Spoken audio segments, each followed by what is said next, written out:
მუშაობს ყველა მიმართულებით, რომ სოციალურ საცხოვრისში მყოფი მოქალაქეების ინტერესები იყოს გათვალისწინებული. ამის შესახებ TV მონიტორინგთან საუბრისას გორის მუნიციპალიტეტის მერის მოვალეობის შემსრულებელმა განაცხადა.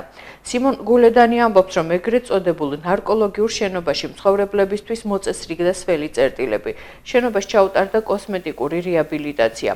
ასევე იქ მცხოვრებ ყველა ოჯახს შესთავაზეს ქირით გასვლა, თუმცა მიიღეს უარი. შესაბამისად მერის მოვალეობის შემსრულებელი ამბობს, რომ ეძებენ სხვა ალტერნატივას, რათა მოხდეს სოციალურ საცხოვრისში მყოფი მოქალაქეების სიცოცხლისა და ჯანმრთელობის დაცვა. ცნობისთვის საკითხთან დაკავშირებით გორში იმყოფებოდა სახალხო დამცველი, რომელიც ეგრეთ წოდებულ ნარკოლოგიურის შენობაში მცხოვრებლებს შეხვდა. ლევან იოსელიანმა შენობის მდგომარეობაზეც ისაუბრა და ხაზი გაუსვა, რომ მდგომარეობა საგანგაშოა. ბატონი სახალხო დამცველი ჩამოსული გორის მუნიციპალიტეტში ჰქონდა შეხვედრა, შეეხო რამოდენიმე საკითხს და მათ შორის ერთ-ერთი იყო ამწუხელის ქუჩაზე არსებული საცხოვრის სისტემა.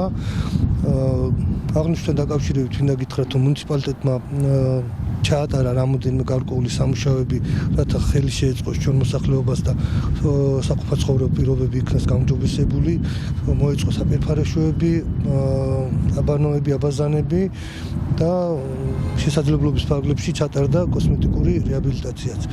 ჩვენ არაერთხელ შევთავაზეთ მოსახლეობას, მან მცხოვრებ მოსახლეობას, გვაქვს პროგრამა, რომ ქირით გაყვანის თემასთან დაკავშირებით, რაზედაც მოსახლეობამ თვითონ უარი განაცხადა და აცხადებს უარს და ჩვენ მაგ თემაზე ვმუშაობთ, ვინაიდან ეს მოსახლეობა არის ჩვენი მოსახლეობა, რომ მაგათი გამოსახლება მოხდეს და ხელი შეეწყოს მაგათ საყოფაცხოვრებო პირობების გაუმჯობესებას.